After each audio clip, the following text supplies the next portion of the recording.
यीशु मसीह के मधुर नाम में एक बार फिर से आप सबका स्वागत है। और जैसा कि हम पुनरुत्थान के विषय में देख रहे हैं, मैंने आपको बताया था कि सिक्के के दोनों पहलू हैं। कई लोगों ने प्रभु यीशु मसीह के पुनरुत्थान की घोषणा करी, जिसमें स्वर्गदूत स्वयं स्वर्ग से उतर के आए। पृथ्वी के लोगों में जो है वे स्त्रियां, फिर चेले, फिर वो जो है मार्ग में 2 चेले, फिर थोमा, फिर 8वें दिन फिर प्रभु जो है, फिर पतरस जो है उसको नदी के किनारे, और फिर 500 लोग। मतलब प्रभु ने अपने आप को 40 दिन तक लोगों पर प्रकट किया। लेकिन एक ग्रुप ऐसा भी था जो प्रभु के पुनरुत्थान की बात को छिपा रहा था, और इतना दृढ़ता से छिपा रहा था कि लोग जानने नहीं पाए कि प्रभु जिंदा हुआ है। उसमें महायाजक, शास्त्री, सिपाही लोग, और जो है उसके पीछे हाकिम के साथ पूरा समाज। और उसका नतीजा ये रहा कि आज तक एक ऐसा ग्रुप जो प्रभु के पुनरुत्थान को नहीं मानता है, और जो नहीं मानता है उनकी आशीष इस रूप में भी देख सकते हैं। 232 राष्ट्र में से सारी दुनिया में, पृथ्वी प्लैनेट पर एक राष्ट्र ऐसा है, और 52 राष्ट्र ऐसे हैं जो प्रभु के पुनरुत्थान को सही नहीं ठहराते।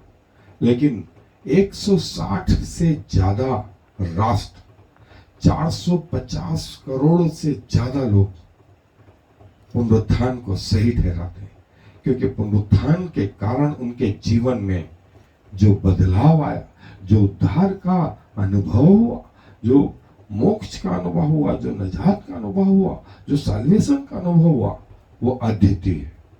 और पौलुस बोलता है हम उसके गवाह हैं। दोनों चीज थी।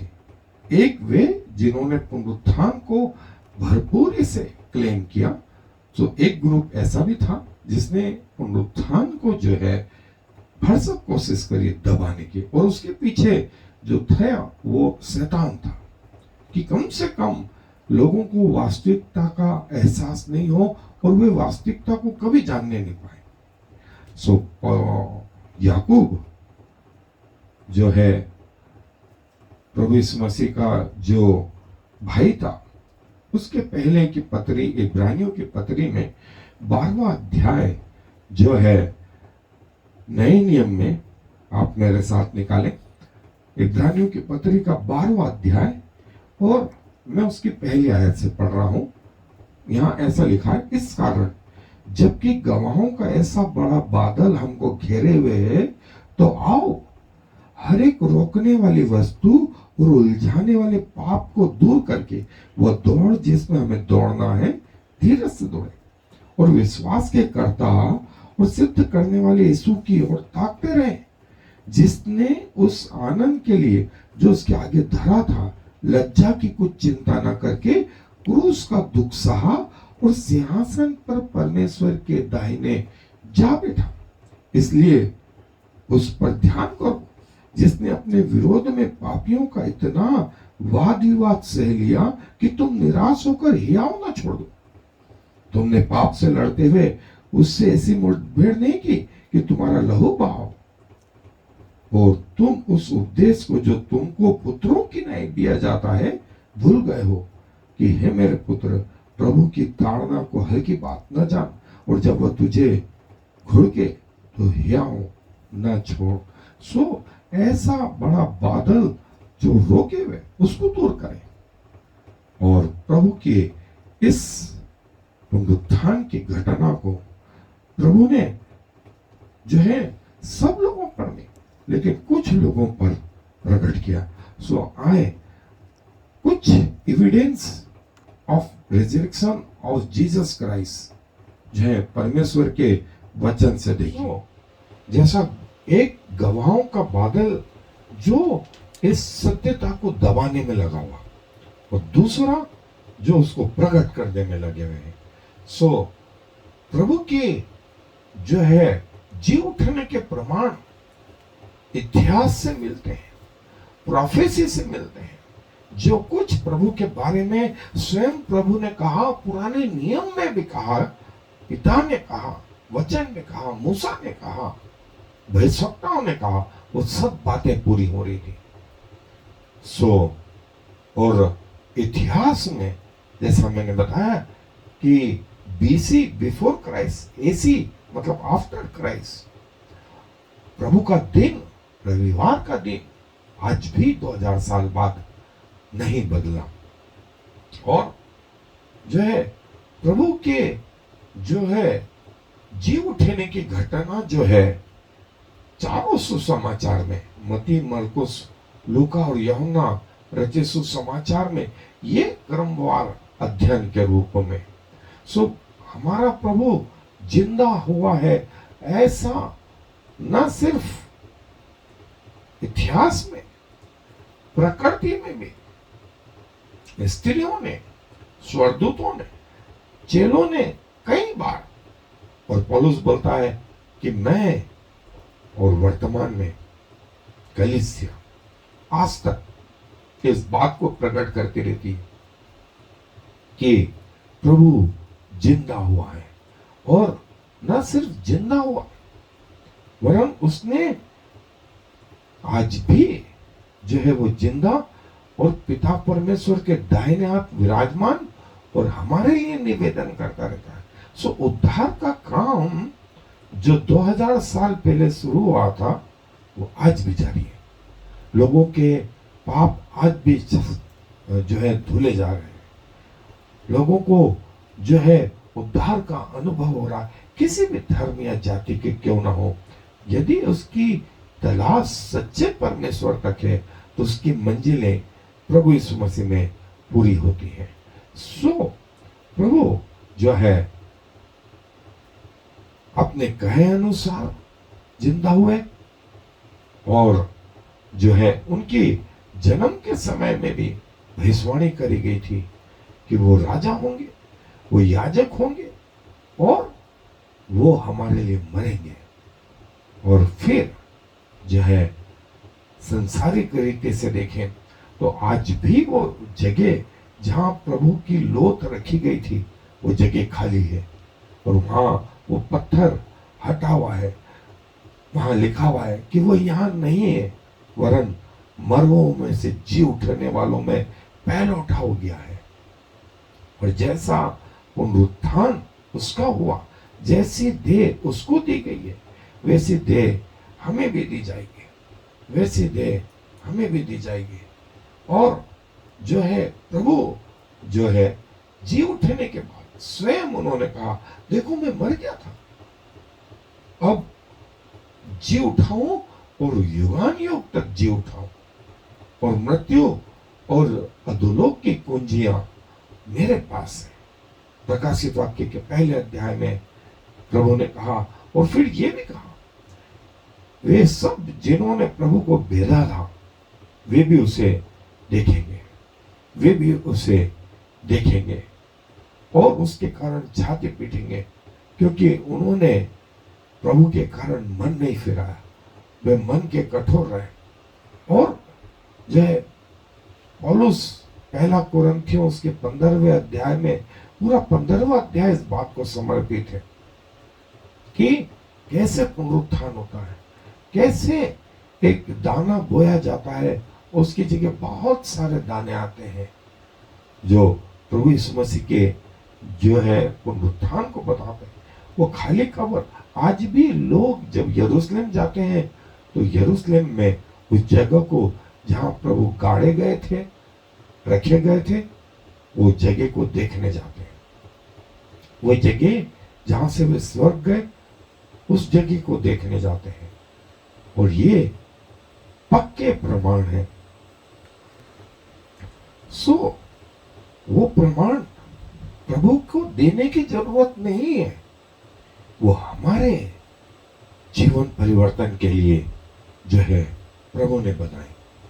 और कई जगह जो पौलुस बोलता है कि वो खाली जो है वो कबर, प्रभु का दिन, आरंभिक कलीसिया, नया नियम और हम उसके गवाह हैं। वो जगह उनकी गवाह है, इतिहास उनका गवाह है। और पौलुस बोलता है कलीसिया उसका गवाह है। सो एक समरी के रूप में कि न सिर्फ प्रकृति, न सिर्फ स्वर्ग, न सिर्फ पृथ्वी के लोग और पिछले 2000 साल से जो परिवर्तन आ रहा है, वो परिवर्तन जो है आज भी उतना ही ताजा है जितना वो 2000 साल पहले था। सो प्रभु मरे हुओं में से जी उठे हैं और कलीसिया में पहला फल है, पहला फल है। और हमारे जीवन में भी जो है परिवर्तन आएगा और प्रभु अपने लोगों के जीवन में परिवर्तन लेकर के आएंगे। सो प्रभु न सिर्फ क्रूस पे मारे गए, वे उस कब्र में रखे गए, वो कब्र आज तक खाली है। हजारों करोड़ों अरबों लोग इसके गवाह हैं। और जो है थोमा ने अविश्वास रखा था कि मैं उसके हाथों में जब तक उंगली नहीं डाल लूं और उसके पंजर में अपने हथेली नहीं घुसड़ लूं तब तक मैं भरोसा नहीं करूंगा। और प्रभु 8 दिन बाद फिर आए और जब दूसरी बार आए, उन्होंने इसके पहले कि थोमा बोलता, प्रभु ने कहा कि देख मेरी उंगली, मेरी हथेली, इसमें उंगली डाल के देख, और देख मेरा पंजर, इसमें अपनी हथेली डाल के देख। तब थोमा ने कहा प्रभु गलती हो गई। उसने बोला नहीं, धन्य वे हैं जो बिना देखे विश्वास करते हैं। तूने तो देख करके विश्वास किया, लेकिन वो लोग धन्य हैं जिन्होंने बिना देखे विश्वास किया। और प्रभु के जी उठने के कारण लोगों में आशा आ गई, तो आशा आ गई। उसने जो है कई लोगों से बातें करी और प्रभु को जो है, प्रभु ने जो है अपने जी उठने के बाद कई स्त्रियों से, कई पुरुषों से, और लगातार 40 दिन तक फिजिकल रूप में वे इस पृथ्वी पर रहे। उसके बाद उनके देखते देखते वे स्वर्ग उठा लिए गए। तब 2 स्वर्गदूतों ने आके कहा, जिस रीति से तुम इन्हें स्वर्ग जाते देख रहे हो, उसी रीति से वो फिर आएंगे। सो प्रभु अपने वचन पर जो है आशीष दे, और प्रभु इस बात में हमें साहस दे कि हम प्रभु के इस पुनरुत्थान पर भरोसा कर सके। आज धन्यवाद देते हैं कि आप हमारे ऐसे परमेश्वर हैं जिसने सारी संभव कोशिश करी कि लोग जो है उद्धार पाए, लोग जो है मोक्ष पाए, लोग जो है निजात पाए। और जिन्होंने आपकी ओर दृष्टि करी उनके मुंह कभी काले नहीं हुए, कभी उनको शर्मिंदगी उठानी नहीं पड़ी। और आप जो मरे हुओं में से जी उठे, तो आपने मृत्यु का भी अंत कर दिया कि जो लोग मृत्यु से डरते हैं वे अब आप में आशा रख सकते हैं।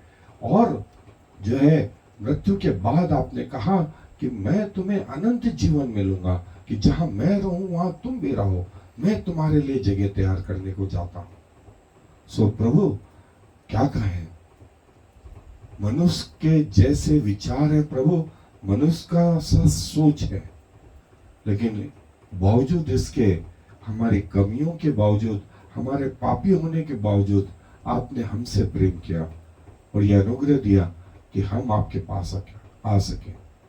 अपने आप को आपको समर्पित करते हैं। अपनी बड़ी दया के कारण हमारे जीवन को ग्रहण करें, हमारा स्वामी बने और जीवन के मार्ग में हमें लिए चले। सारा आदर आपको देते हुए इस विनती को प्रभु यीशु मसीह के नाम से मांग लेते हैं। आमीन और फिर आमीन। יברכך יהוה וישמרך,